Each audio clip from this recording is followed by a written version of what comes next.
we are here with Carmen Rita Wong. So happy about this interview. Welcome to the show, Carmen. Thank you, Laura. Thank you so much for having me. Yeah, you look lovely today. Thank you. So do you, as always. Oh, thank you. I love your hair. How often do you cut it? Funny, this is a fresh one. Yes. This is a fresh cut from this morning. I try to go every 2 months. I Really have learned. I've tried growing it back out. If you look back at old pictures of me, I have mounds and mounds of hair, like you, but I used to have it like down to my waist, very Janet Jackson-y. And then I just got to a point where once I cut it off, I tell you, I can't go back. You just don't want it. It's not me anymore. Yeah. Yeah. Like, well, this is very you. me. Every time I try to grow it a little bit, I'm like, get it off, get it off. No, I love it. Who I am now. So, well, and this is the only you I know. I mean, I saw the pictures of you with the mounds of hair, but I don't know that Carmen. This is the Carmen that I met. So yes, and I've always wanted. It's so funny. I've always wanted to not have hair, to have very little bit of hair, and I think it started. There was a alien on Star Trek, the first Star Trek movie. I don't know if anyone's old enough to remember her. She was gorgeous. And then Halle Berry in Boomerang. Oh, yes. Yes. I mean, and Halle Berry throughout various stages of her life, too, has had the best short haircuts. Totally. And Nia Long. So I was always just like one day. Mm-hmm. Ta-da. So you spent your childhood in New Hampshire. A lot of it. Part of it, yeah. Part of it. Yeah. Can you tell me which of the following fun facts about New Hampshire are not correct? I'm going to give you 3. 1, the state bird is the purple finch. 2, the state song is Purple Rain. And 3, the state flower is purple lilac. Well, the state song cannot be Purple Rain because, no offense, New Hampshire in the 70s and 80s was not that cool. No way, man. You are correct. Yeah, though I did not know about the others. So the purple finch and the purple lilac? I had no clue, so thank you. Now you know. I've blocked a lot of it out, to be honest with you. But no, I mean, I have no. We live in California. I don't know what our state song, bird, or flower is. Do you, hon? Song? I don't, honey. No. I'd have to Google it. State song. Now you've got me. I'll go down that rabbit hole. Yeah. State songs. I'm going there. I'm looking it up right now. So the New Hampshire state song. Right. If there is one. If there is New York, one. New Jersey, California. Let's go. There's no one song. They have about 10. New York state anthem. The Old New Hampshire is a song by Old New Hampshire. I have no clue. Yeah. Live Free or Die. It sounds like something you should sing with your fists raised, you know? No. I think Old New Hampshire is the answer. So. Okay. That makes sense. Mm-hmm. I like that. Makes a lot of sense. Yeah. Thank you, hon. Thank you, Carmen. Thank you, Scott. I am Laura Cathcart-Robbins, and this is the only one in the room, but I'm never the only one in this room because, as usual, my boyfriend, producer, and co-host, Scott Slaughter, who I call Hun, is here as well. Hi, honey. Hey, Hun. So, Hun, today we're talking to author, writer, reporter, anchor, and producer Carmen Rita Wong, who co-created and hosted CNBC's On the Money. Do you remember that show, Hun? I do. Yeah. I had no idea this was that Carmen. Yes. Right. Oh my God. Hey, Scott. Hey, nice to meet you. She hosted Money Marketplace. She was on air and staff at 3 TV networks and was a magazine editor and then advice columnist for 4 national magazines. Wow. She now heads up her own production company with a focus on women-led content. What? Mm-hmm. She has written 2 novels, and I'm so excited about those. But today we're going to be talking about her incredible memoir, Why Didn't You Tell Me? So, usually, Carmen, thank you again for coming on the show. Mm-hmm. Usually I ask people how they identify. I'm not asking you because no, you have too many identifiers. We're going to talk about all of them. I wanna. Okay, tell later. me. Okay, no, tell me. Tell me. How do you identify? At the end? How identify across what? Like race, gender, ethnicity? Any of that. Okay, I am. Yes. And first of all, my pronouns are she, her, hers. Sometimes they. And I am an American, Latina, Chinese, What else? Afro-Latina. So I'm also African descent. Yeah. Kind of agnostic, mom, queer. I mean, I could go on. You could go on. That's what I'm saying. Like, it could be the whole interview, because we're just going to be talking about all of that. But that was actually, you packaged that up quite nicely. So thank you for that. I appreciate that. I loved your book. Wait, let me hold up your book. Where is it? Thank you. I'm getting it. It's under my book. But here is your book. Why didn't you tell me? It's very clever cover. We talked about your cover. The picture of your dad folded over, right? And then, yes. I burst into tears when I saw that cover, because I am very particular. I'm very into aesthetics, and like, I'm a former magazine editor.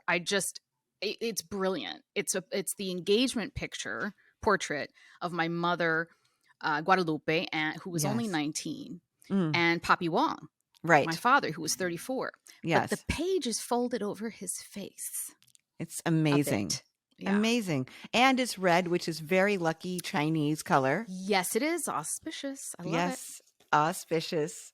So I started it, and just so you know, I do read a lot. We have a lot of guests with books, and I really I do my best to read all of them. Sometimes I don't get through the whole book. But as soon as I started yours, I was like, now this is a book. Like, this is a real book, and this woman can write. And I just kept thinking I had it all figured out as we went through. Like, I figured out who your dad was, and I figured out like all these things. And then I didn't have it all figured out. Like, I would get to the next chapter and I didn't have it all figured out. I didn't skip to the photos. I actually waited for the photos until the end. Yeah. Smart. Yes. So I was genuinely surprised. So like, as you identified, I think if you look up multicultural in the dictionary, it really should have your picture. Like, it should be a picture of Carmen Rita Wong under the definition of multicultural. You were raised Chinese Dominican, right? Yes. American, but Chinese Dominican. And later we hear about some Italian and Portuguese cultures as well. So I wanted to start off, though, by talking about Papi. Papi, is that how you say it? Papi Wong. Papi. Yep. Papi is my Chinese father. Yes. So when you lived in New York, you were little at this point in the book. And that's where I was born. Yeah. Yes. Tell me how old you were and what that life was like with him, like what the culture was around him, and what he represented and what he was in your life. So yeah, my older brother and I were born uptown in Harlem, so with surrounded by the whole kind of Dominican hodgepodge family, which for folks who know Dominican people are all different shades, mostly brown and black, and all different shades of that. And Papi was in Chinatown. So my mother ended up splitting with him when I was very little, probably a baby. So I knew him as Papi, who would come by several times a week, especially on the weekends, to take my older brother and I, down to Chinatown to spend time with him, of course. And that consisted of sometimes dressing us up quite elaborately, which my grandmother, my abuela, my mother and my grandmother were seamstresses for Oscar de la Renta, who was Dominican. And she would make these wonderful, little fur coats. Imagine like 3-year-old Carmen with like a little chubby, which I know fur is very ethically, ambiguous, but she was using remnants, and that's the studio that she worked in. So she would take the remnants and make me little coats and little purses and all that, and go-go boots I'd have. And we would go down to Chinatown, and Papi I didn't find out until later in life, because I didn't necessarily understand what he did. I just know that he dressed all in black and pompadoured his hair. He was like a Chinese Johnny Cash. And he was very slick, and he showed up with like rolls of cash, not like folded cash, like rolls. No, rolls, and I had no idea what he did.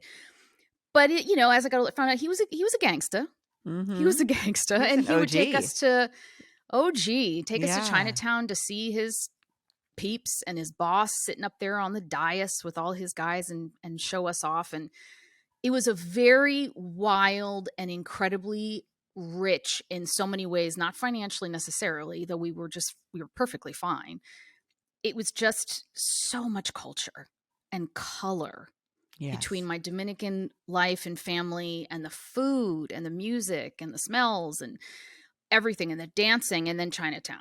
It was incredibly, I was wealthy with culture back then. You were. And that's the other thing about your memoir is it made me really hungry as I was reading it. You love the food. And you describe, I know, but some people don't love food. Like but you love the food of your cultures and you yearn for it. Like that's what, as you go on in the memoir, it seems to me from reading it that was one of the first things you missed was like, I want this, yes. I want this for breakfast. I want this instead of this. And because food represents so many things. And I think because we moved away when I was a kid to New Hampshire and we lost my family, all of my family, and the Chinese and the Dominican, the culture, the music, the sounds, the smells, and the food. Yeah. And I think too, as little kids, in those days, parents didn't ask you or talk to you or go to therapy with you about moving.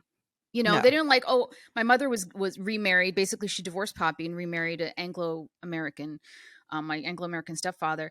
And he kind of was all about assimilation. So we could not have anything that was Dominican or Chinese in terms of language or food or music or anything. And so it was very much also too this idea of control. Like when you're a little kid, you can't control anything. Mm-hmm. And the one thing that I wanted so badly, which was essential, was food. But food was love to me. Food was home. Yes. So that was very shocking to go from amazing restaurant Chinese food like Peking duck and Dominican mofongo to hot dogs. It was hard. It was very, very, and I still love hot dogs. I did, dirty water dog is great, but it was a shock and painful. Well, and I'm sorry, I didn't mean to cut you off, but even in your book, you describe the difference between a dirty water dog and the hot dogs that you were eating in New Hampshire, which we'll get to in just a second. I think I remember this toward the beginning of the book, and you'll correct me if it's later on, but I think you remember. I think I remember you talking about how your mom marrying a Chinese man was like the next best thing to marrying a white man. Is that to her father? To her father. Yes. Can you talk about that a little bit? So, if anybody listening is from, we're all from colonized places, but especially the Caribbean or South America, where the trade of people was such a big thing. You end up with this legacy of colorism, which is tremendous.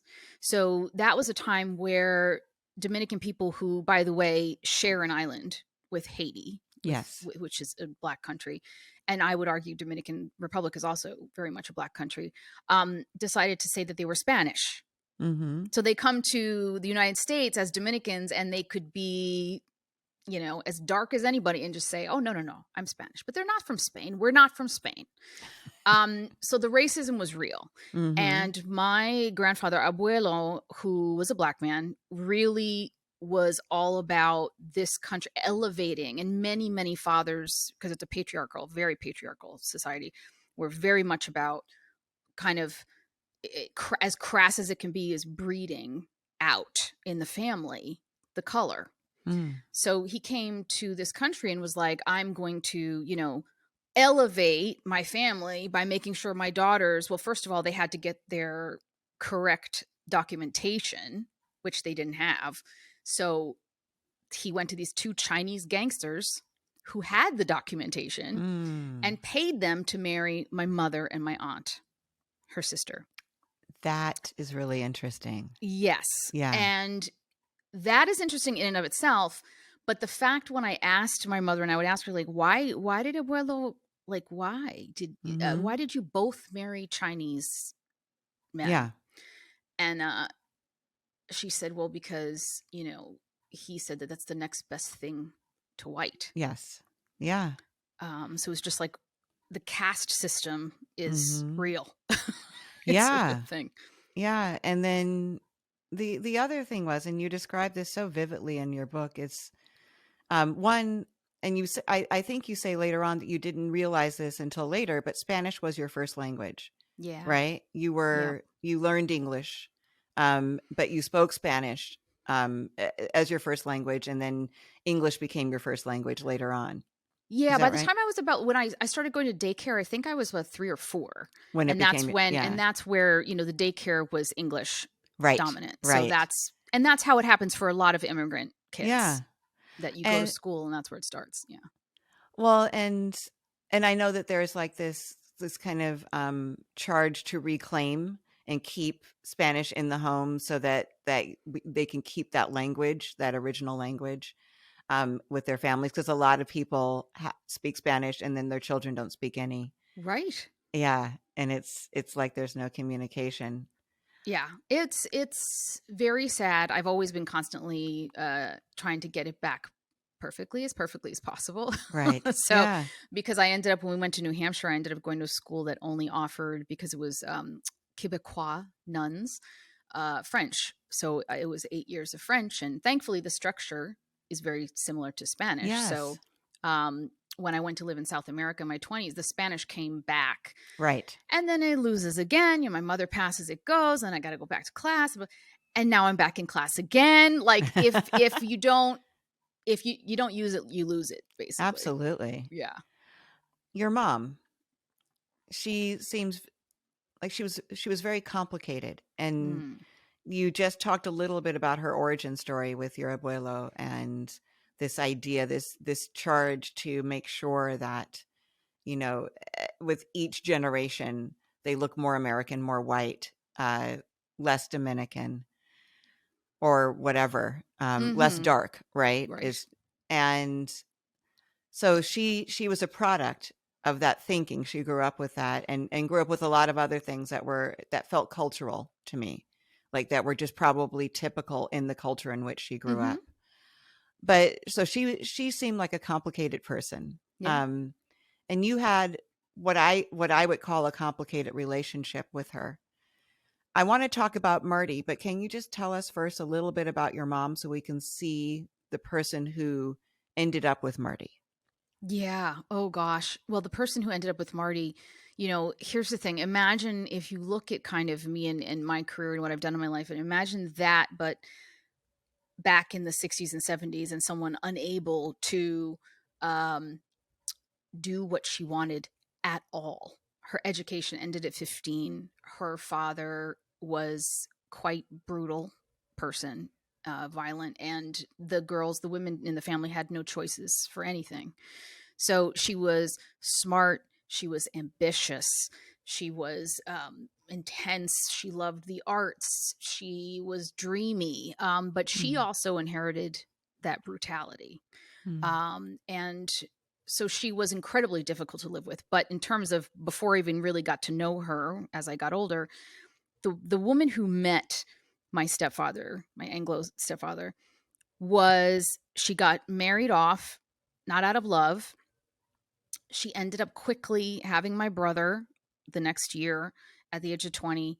Then she has, which I can't reveal too much. No. But let me not reveal too much about all that. Come along. But basically, I come.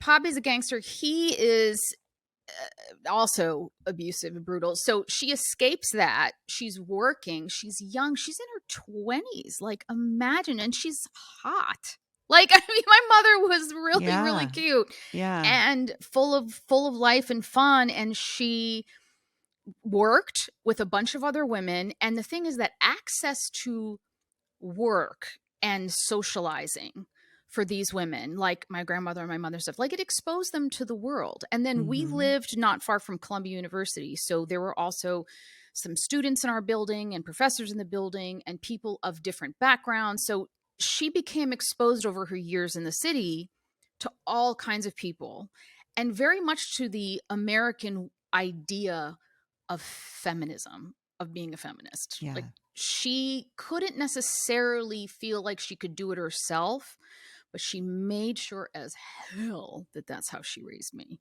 Yes, it is. You know what I mean? Yeah. Yeah. So that's the person who met my stepfather, Marty, was messy, but determined. Yes. Determined like nobody's business to get the most out of this new place she called home. Mm-hmm. So that place was New Hampshire.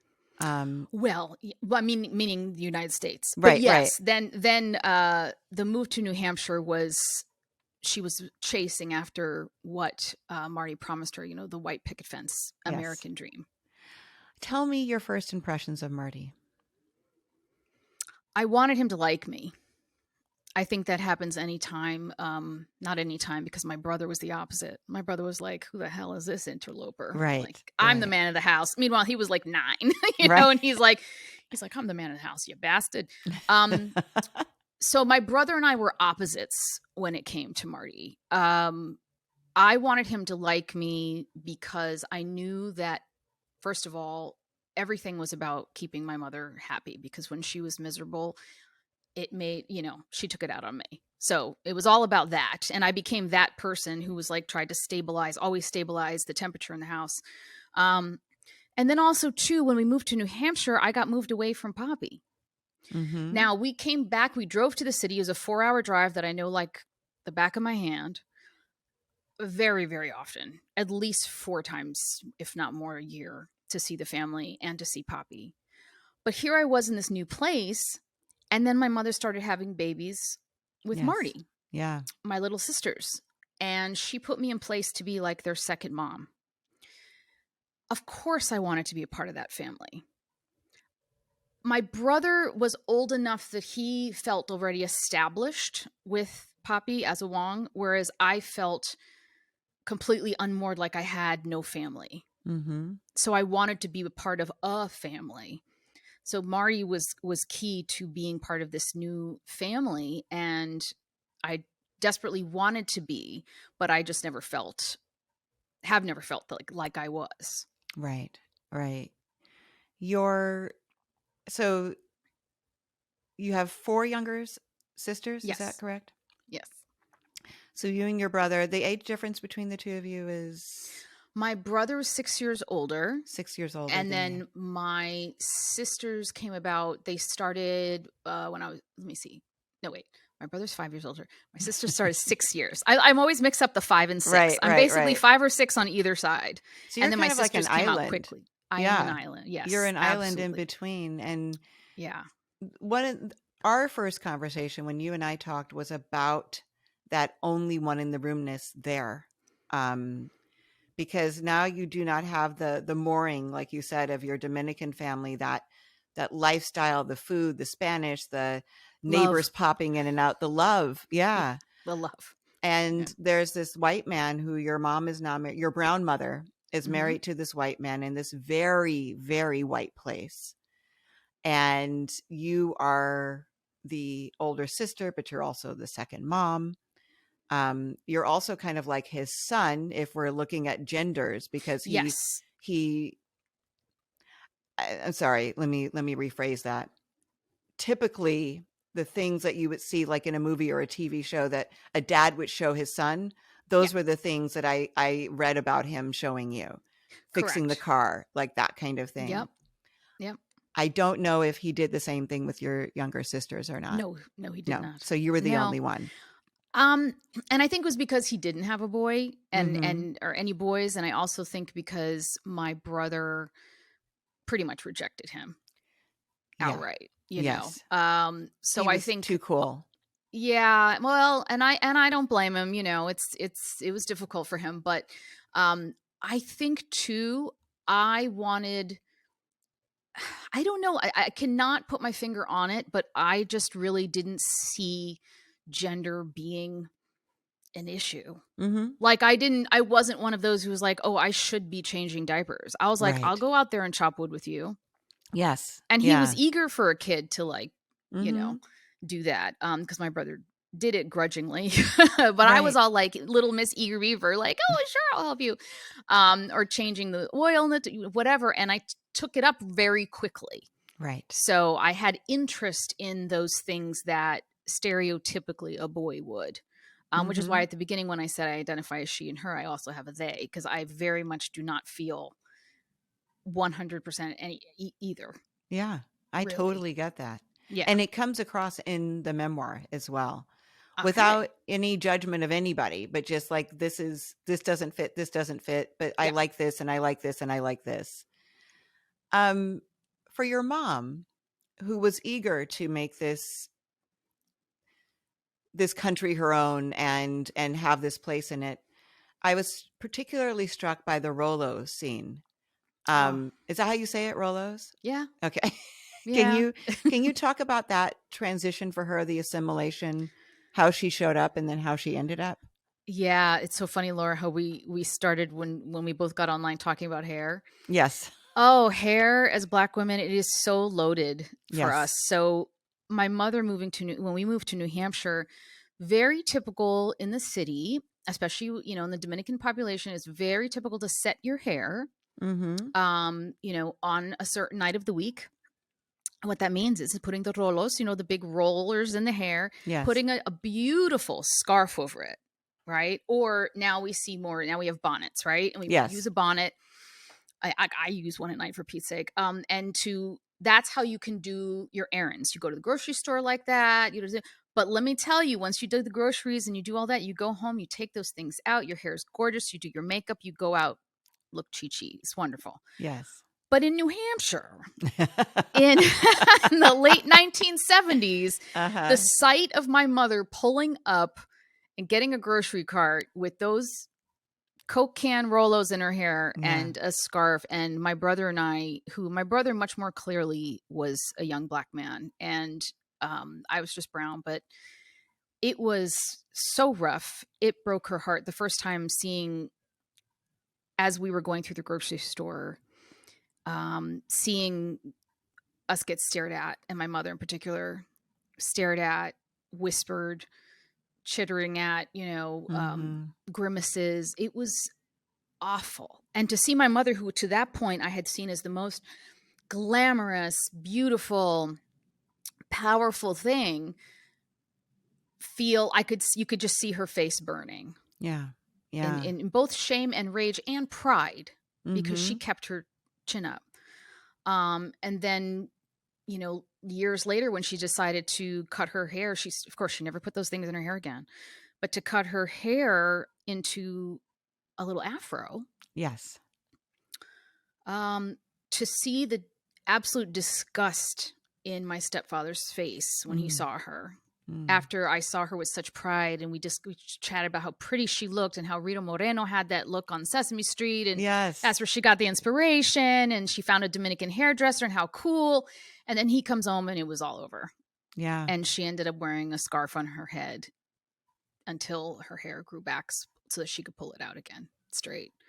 And have him walking around with me saying, run a brush through your hair, which, right. Laura, look at our, I had hair like brushing. You, there's no brushes were going through my hair. Yeah. No. But the message was clear. Yeah. How you exist is wrong. Mm-hmm. Yeah. It's wrong, and it's gross, and it's ugly. So get rid of it and put it away. And it's a painful thing, whether you're an adult like my mother was, or you're a kid. It's painful. Well, in your understanding of that, when she is confronted, or when Marty comes home and sees her hair like that, and then when she comes down in that scarf, you're anticipating, hopefully he's going to like it, right? Like, hopefully he's going to see it the way I do. And then when she comes down in the scarf, your heart sinks or breaks. Yeah. Yeah. Yeah, it breaks. And I did hope he would see it, because I was excited. I was still stuck in her world of our mutual excitement. But I did also have that little gut feeling that something was not going to be good about it. Yeah. Yeah. Because the racism had already we already knew it. I mean, we were pulled over by the police in our own neighborhood a week after we moved in. So we knew. Right. So it was there. But it was really, really heartbreaking, because one of the things that I hoped is, you always hope, I hoped as a kid that they, as a couple,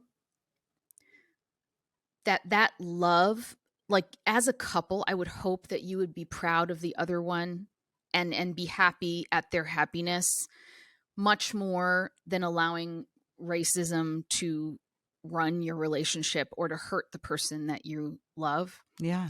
And to me as a kid, it was basically he chose whiteness over my mother. Yeah.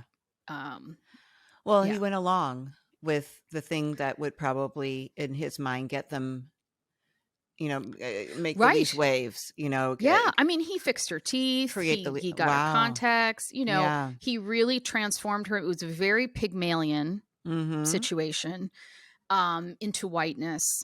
And one of the things I really wanted to make clear and do as I wrote this is like, there are no villains. Right.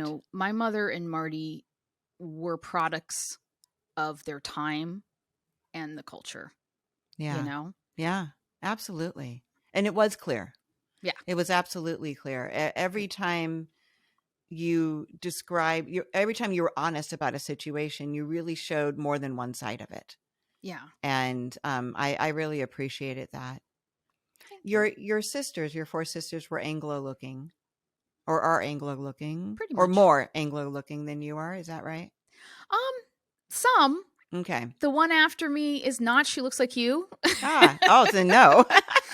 Yeah, she looks. You guys could be more sisters than that's she is with funny. me. Yeah. But but a bit more Italian because he was of Italian descent. Yes. One of my sisters came home so pale with red hair that I joked when she was brought home, like, did she get traded with the baby? Like, is this the wrong baby? This is the wrong baby. And then one came, with straight black hair and pale skin. Like, we all came up. And the youngest came out with very, 4C hair, really tight black hair and African hair and pale, but she's clearly of African descent. So we all came out different looking, but they grew up in New Hampshire. So their frame of reference is very different than my brother and I. Right. So not necessarily Anglo looking, but the environment in which they were raised was very Anglo. Yeah. Correct. So your brother Alex goes to college, right? He goes first because he's 5 years older than you. Georgetown. Yeah. Georgetown. Hey. Hoya paranoia. Hey. You and your mother both work your asses off to pay for you to go to college because Marty only paid for quote unquote his kids to go. Yeah. Yeah. That Papi Wong. Yeah. And Papi Wong wasn't able to contribute at that time. Shall we tell people why? Yeah, go ahead. He was in jail. Yes, he was in prison. In prison, not even jail. In prison. Do you want to say why he was in prison? Oh my gosh, terrible. Drug running. Yeah. Drug running. Very difficult. My brother graduated from Georgetown, went to live with him to try to help his business while my brother was working during the day at a bank, and at night trying to help his father, our father, business, with deliveries. Right? And I got to tell you, you would think that people would be like, well, of course. It's like, no, we literally were delivering costume jewelry to big department stores. Mm-hmm. Why would we think like that's when you do deliveries in the middle of the night or at 5 a.m? Why would you think that underneath all that jewelry were, stacks of drugs? Right. You don't. Right. So, unfortunately, Papi was pulled over one night with my college educated brother. And he was taken in and they let my brother go because it was very obvious that he absolutely knew nothing that was going on. Thank God. Yeah. Thank God. But there went the money flow. So you and your mom went to work and when you read this, you'll see they worked their asses off. It was pretty amazing. You were both exhausted. Yeah. And you're frenemies during that whole time, right? Oh my God, totally. You're like best friends, worst enemies, best friends, worst enemies. Oh, not bad. I would never say never best friends. Never. Okay. Not with my mother. Listen, if typical Latin mother, like, no. You want their love, you need their love, but holy crap, is it difficult. It was difficult. And at one point, she was my boss. She was the one doing the scheduling. Right.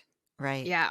But she was fiercely protective of this idea that you were going to go to college and that the money would be gotten. And Papi, it sounds like up until he went to prison, he had been contributing. Yes. So, yeah. And Marty was intent on paying for the other girls to go or that was his intention anyway at that point, right? Yes. And it was more so that my mother ran that scenario. My mother was like, Marty, you're not her father. So Marty don't didn't pay say for anything. I got it. It was my mother was like, you're not paying for anything for her. She's not yours. Right. It's all coming from Papi. So yes. Yeah, it was that. So you both do that. You go to college, and there's so much more. You do go to South America, and you have that experience that you get married. Ugh. And divorced. Yeah, my starter marriage. Yeah. Starter marriage. But I just want to go back to, you get back to the States, you're divorced, you grew up as a Wong, you're still a Wong. Mm-hmm. But when your mother is on her deathbed, Marty tells you a secret. Yeah. What is it? Marty's like, Peter, Papi, is not your father. I won't say the rest. No. But let's just say I find out that he's not my father. So, well, okay, I guess I can say the rest. So then he says, he's my father. Right. And then all these pieces of the puzzle start to fall into place for you at that moment. Like, okay, this makes sense and this makes sense. I'm not going to say how you were. You can say how you were. But the first thing you want to do, your mother is dying. Yeah. And you want to confirm it with her. Yep. Right? So tell me how that goes. Well, typical, I wasn't a journalist yet then, but typical journalist fashion. I was like, well, I got to hear both sides of the story here. Right. And both of them were not exactly forthcoming in general. I did not grow up with a lot of truthfulness around me. So I just wanted to figure out what was going on. And I went to see my mother. She was dying of colon cancer with two of my younger sisters as support, because I hadn't spoken to her actually in 2 years at that point. Right. Our relationship became like, especially after that divorce, she was so disappointed in me, and it was so toxic. I could not breathe. And I thought I was just going to lose my mind and step in front of a taxi. So I was like, no, I need to survive. But so I went and talked to her and asked her what was going on. And she just told another story. She told us, this big, very dramatic, crying many tissues story of, that Marty had wanted me aborted, but Papi stepped in and said, no, this one's mine. This one. She had had multiple abortions before me and then after me. Look, no judgment. She was a kid with no way out, and my mother was looking for a way out of abusive house with her father and abusive marriage with Papi. But it was another story. So I was 31 years old, and the thing with this story about Marty being like, oh, I'm your father, first of all, the pain is incredible still. Now I'm 51, it's 20 years later, still there, not gonna, it doesn't go away. That I could grow up and live in a place where I so badly wanted to be part of a family, and he, quote unquote, knew that I was his and didn't fight for me. The feeling of not being wanted enough, right? Absolutely devastating. And unfortunately, she passes away, goes to her grave, and then I take a DNA test. And it was all a lie, too. I was not Marty's kid either. And we just got to stop there for a second, because that was so crazy to me. Like I said, when you buy Why Didn't You Tell Me, there's a pack of photos in the middle that kind of tell the story. I avoided those until after I finished them. Don't look. Yeah, don't look. They're fascinating photos, too. But I really thought that was the end of the book when Marty tells you this secret and rocks your world. You're not Chinese, right? Like, you've grown up. Well, guess what, though, Laura? Yes. I was going to say, I'm like, guess what, Laura? Right? That's the thing, is that I am. And, it's funny, because as I've been promoting this book, and it was something I really struggled with in terms of writing this book, is, I had some imposter syndrome about remaining a Wong, because then I was devastated. I was like, well, what does this mean? Mm-hmm. For 31 years, I was raised with a Chinese father in Chinese culture, knowing that I was Chinese. So all of a sudden, what, am I not Chinese? Like, how do I stop being what I was raised as? Yes. Guess what? You can't, and you don't have to. Right. I may not be biologically Chinese, but I was raised Chinese. And one of the things is I will always be a Wong. Mm-hmm. I cannot separate, I cannot exorcise right. being raised with Papi as my father. And he passed away actually this June. And he did. I was going to ask you. I'm so sorry. Thank you very much. And as much of a pain in the tuchus he was, and as brutal as he also was fun. He wanted me as his daughter. He called me all the time. He wanted to see me all the time. And it was annoying as hell, but also somebody wanted me. Mm-hmm. So that, now that he has passed, I realize was absolutely the most important thing in being a parent. Yeah. Yeah. And being a father. A parent is somebody who wants to be with you, who wants a relationship with you. Yes. A relative mm-hmm. or a, whatever you want to call them, Papi wanted a relationship with me and had one. Yeah. Yeah. So plus I'm very much my brother's sister. I'm very much a Wong. And his daughters are Wongs and they're Black. So, yes, they are. I want to talk about that too. Girl. They're very Black. Their mom's unmistakably, Guyanese. Yes, unapologetically Black. Black they're Wongs, beautiful. Yes, they're beautiful. Thank you, dear. But that's the thing, is that there's culture, there's color, there's family, there's relatives, mm-hmm. And that is for us to determine. And there's nothing fake about me being a Wong. But I certainly do not go around like, assuming or saying like I'm biologically Chinese. I'm obviously not. Right. Well, I mean, but it's not obvious, because when I first saw you before I read the book, I thought you might be. True. No, that's true. Because also if you look at my nieces who are biologically right. Chinese, they don't look Chinese at all. So yes. I mean, obviously, meaning after you read the book. Then it's clear. Yes. And now it's clear. But no, of course it wasn't clear. And I loved being Dominican and Chinese. I loved being, Black Latin Chinese person. How cool is that? Yes. And that's my family. So yes, but in the end, those DNA tests, man. Mm-hmm. Well, and there's a picture. Yeah. That you talk about. I think so. It's okay to talk about it in the beginning. Is it in the prologue? Yes, the prologue picture. Yes, where you're being held. You're being held by your mom. Let me look. Yes, as a newborn. As a newborn, and Marty is in the picture. Yeah. And I didn't see this picture until after the DNA test.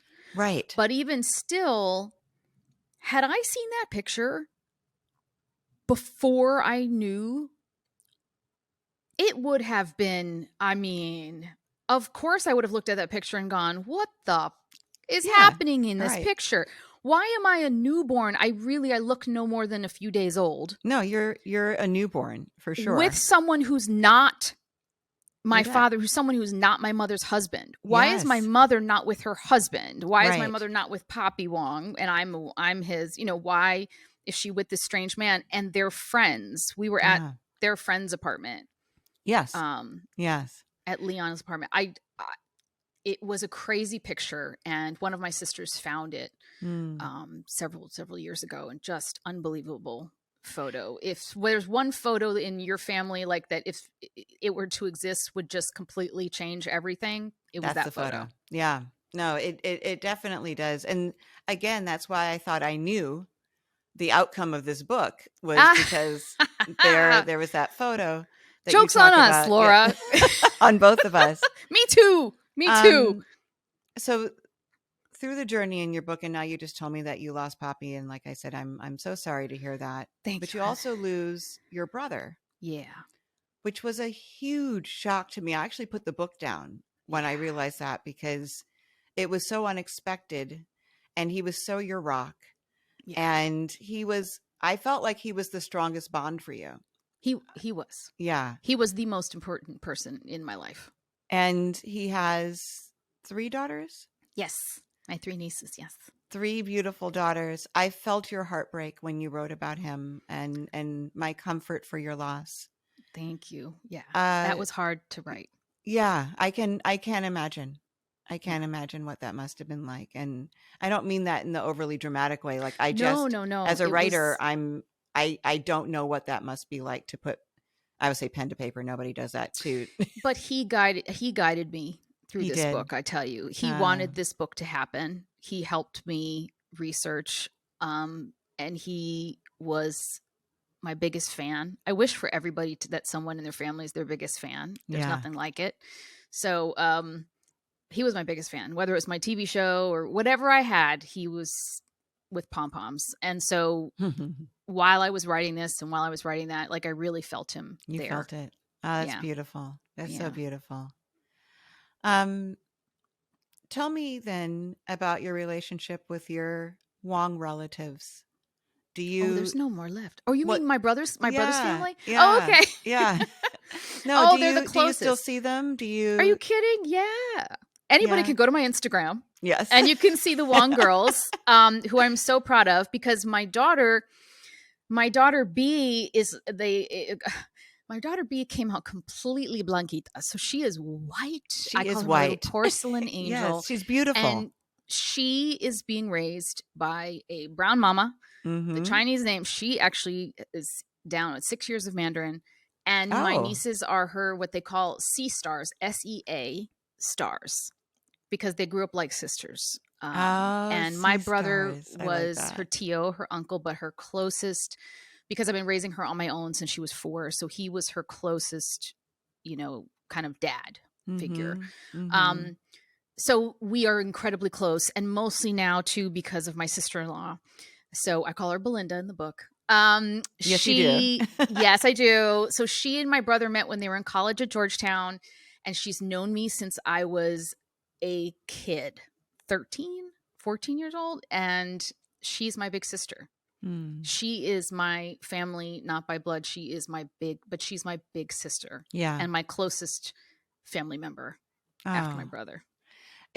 It really is a delight to read about your relationship with them and how much joy they give you. All of them, Belinda and your the 3 girls. nieces. So yes. proud of them. Yes. And they are all over your Instagram. So I knew that. I'm so proud of them. It's sweet. It's really sweet. They're wonderful. Yeah. My last question, I guess it's 2 questions. Looking back, is there anything that you would have liked to have done differently with regard to this journey because what I will say, and I will not spoil it, but even after everything you've heard in this podcast, there's still something else to be discovered in this book. Yes. So is there anything that you wish that you had done differently on your journey, like done anything sooner or later that, I wish blank would have happened then, or I wish I would have taken that as my cue or anything like that? You know what? No, Laura. First of all, you're talking to someone who's like, I just have very few regrets, because if you read the book, you see like I barrel through life with, with like barely a parachute. I'm just kind of like, I want to do this. I'm going to do this. I'm going to do that. So I it's not so much regrets. My biggest regret is not doing what I want to do or at the time. I would say I've come a long way. I wouldn't be where I'm at if I hadn't done all I'd done. I think there's a lot we don't have control over, and that's why we can't regret a lot. I think, of course, that I wish, I would have pushed my brother to go to the doctor earlier when he was coughing so much. I wish, that we weren't in the middle of this pandemic. I wish my daughter didn't have long COVID. I wish all those, but there's a lot that wasn't, in my control. Yeah. But I don't. But I will tell you this. I am still, the good news is it does end on a very high note. My book, by the way. Yes. Because the answer was found while I was in edits on the book, and I had to write the epilogue, and that made me so incredibly happy. So just like the movie Antoine Fisher, if anyone's seen it. I love Antoine Fisher. Oh my God. Oh my How goodness. much do we love that? Oh. How much have I cried? Like absolute tore me in half. But the end of that movie, it's like, that is what my future is looking like. And that is, I hold that in my heart because It's real. There's a place right now where there's a lot of people that when I can hop on that plane again, they're waiting for me. Right. And tons of people and tons of love is waiting for me. That's wonderful. So that makes me happy. And my daughter makes me happy. Yes.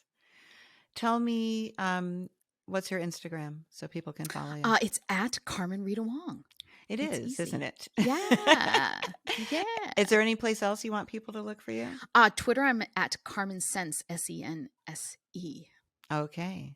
Do you have and a my website to buy the book is just CarmenRitaWong.com, and the little book, buy the book wherever books are sold, and audiobooks as well, because I did the audiobook. Nice. Their links will pop up right there. Beautiful. Yeah. Carmen, thank you so much. Thank you for writing this beautiful story, for being so honest, for barreling through, for doing 100,000 things. Yeah. And, for sharing it all with us and for coming on the show. I really appreciate you. Thank you. Thank you so much for having me, Laura. Hi, I'm Carmen Rita Wong, and I'm the only one in the room who grew up believing a lie.